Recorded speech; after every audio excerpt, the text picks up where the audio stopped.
Assalamualaikum warahmatullahi wabarakatuh. Anak-anakku yang berada di rumah, bagaimana kabar kalian hari ini? Semoga kalian sehat walafiat dalam lindungan Allah Subhanahu wa Ta'ala. Hari ini kita akan belajar bahasa Indonesia kelas 11 semester genap dengan kompetensi dasar menganalisis kebahasaan karya ilmiah. Bahasa karya tulis ilmiah. Syarat keabsahan 1. Baku. Struktur bahasa yang digunakan sesuai dengan kaidah bahasa Indonesia baku, baik mengenai struktur kalimat maupun kata. Demikian juga pemilihan kata atau istilah dan penulisan sesuai dengan kaidah ejaan. 2. Logis. Ide atau pesan yang disampaikan melalui bahasa Indonesia ragam ilmiah dapat diterima akal. 3. Kuantitatif. Keterangan dikemukakan dalam tulisan dapat diukur secara pasti. 4. Tepat. Ide yang diungkapkan harus sesuai dengan ide yang dimaksudkan oleh penutur atau penulis dan tidak mengandung makna ganda. 5. Denotatif. Kata yang digunakan dipilih sesuai dengan arti sesungguhnya dan tidak melibatkan perasaan, karena sifat ilmu itu objektif. 6. Ringkas. Ide dan gagasan diungkapkan dengan kalimat pendek sesuai dengan kebutuhan pemakaian kata seperlunya yang tidak berlebihan tetapi isinya benar. 6. Runtun.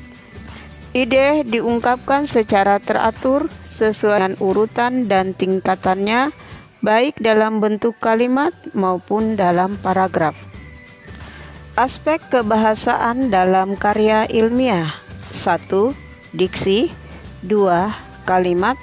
3. Paragraf. 4. Ejaan. 1. Diksi. Pemilihan kata. Kata dalam karya ilmiah harus bermakna denotasi. Denotasi adalah makna kata yang tidak mengalami perubahan makna sesuai dengan makna kamus atau biasa disebut makna lugas. Makna konotasi adalah makna kata yang mengalami pergeseran makna. Contoh, kata panas. Udara siang ini cukup panas. Makna denotasi, makna sebenarnya adalah suhu. Hatinya sangat panas mengetahui anak laki-lakinya dimarahi warga. Makna konotasi atau makna kiasan yang artinya emosi atau marah. 2. Kalimat. Kalimat adalah satuan bahasa terkecil yang berwujud lisan atau tulis yang memiliki pikiran dan gagasan yang utuh. Kalimat dalam ragam resmi harus memiliki subjek dan predikat. Kalimat efektif adalah sebuah kalimat tersusun sesuai dengan kaidah yang tepat, baik unsur-unsur penting yang harus ada di dalamnya seperti subjek, predikat, serta tentang pemilihan diksi yang tepat. Di bawah ini adalah beberapa contoh kalimat efektif dan tidak efektif. Kepada Bapak Kepala Desa, waktu dan tempat kami persilakan. Kalimat tidak efektif. Kepada Bapak Kepala Desa kami persilahkan. Kalimat efektif. Motor yang diparkir yang di ujung itu milikku. Kalimat tidak efektif. Motor yang diparkir di ujung itu milikku. Kalimat efektif. Hanya ini saja yang bisa kuberikan. Kalimat tidak efektif.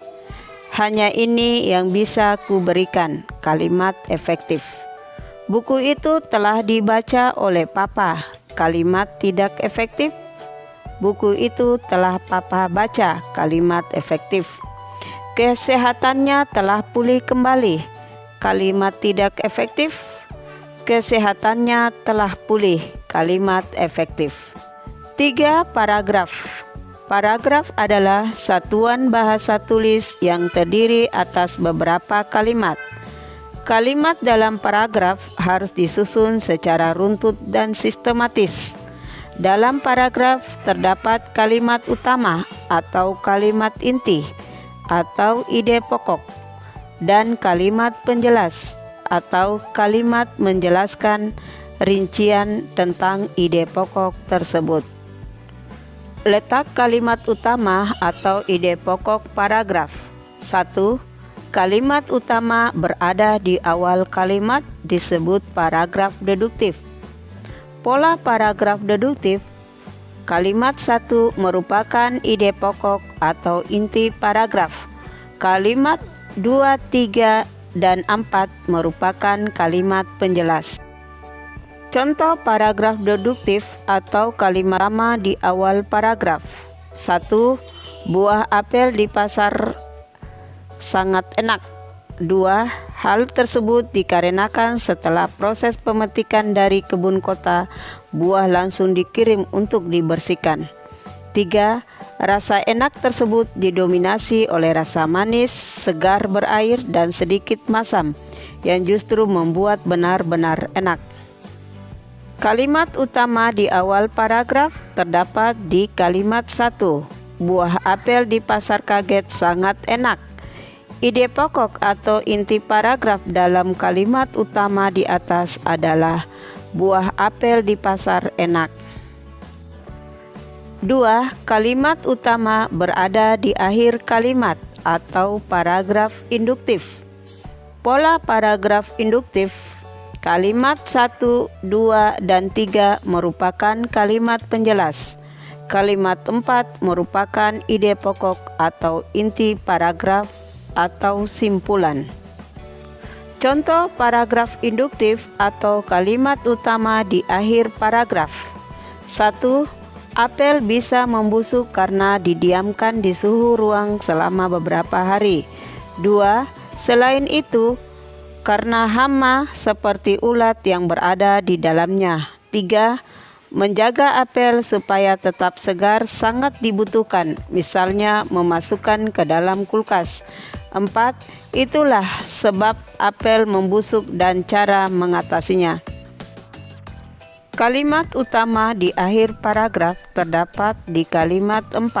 Itulah sebab apel membusuk dan cara mengatasinya. Ide pokok atau inti paragraf dalam kalimat utama tersebut adalah cara mengatasi apel yang busuk.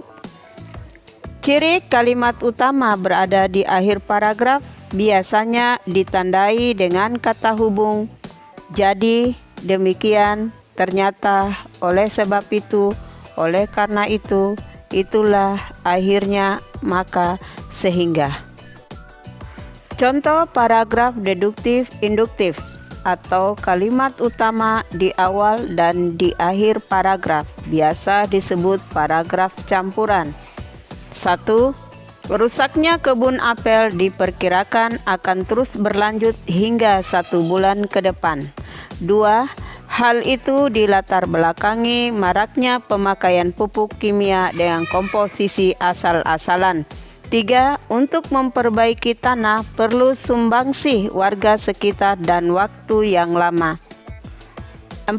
Maka dari itu, menjaga lahan apel merupakan kewajiban semuanya. Kalimat utama di awal paragraf terdapat di kalimat 1. Rusaknya kebun apel diperkirakan akan terus berlanjut hingga 1 bulan ke depan.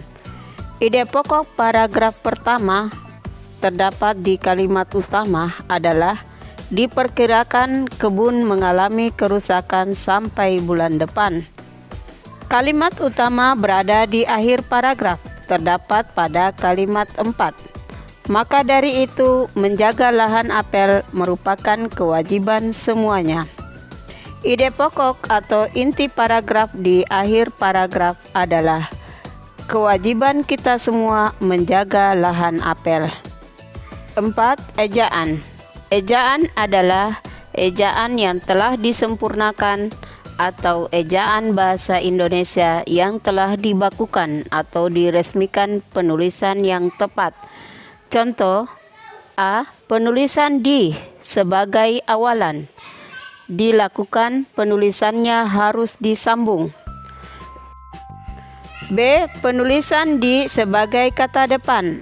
Penulisan di sebagai kata depan, penulisannya harus dipisahkan.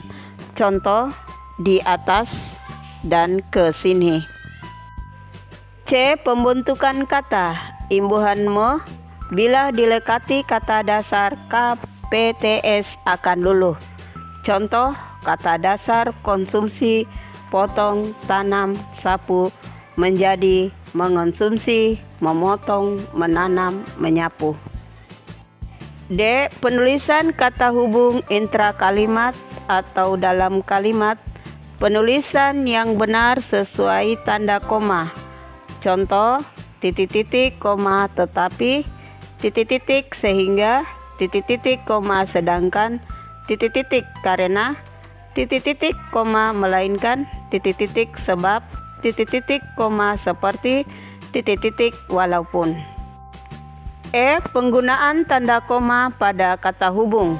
Contoh yang benar penulisannya jadi koma titik titik, akan tetapi koma titik titik, namun koma titik titik, selanjutnya koma titik titik, selain itu koma titik titik, kemudian koma titik titik.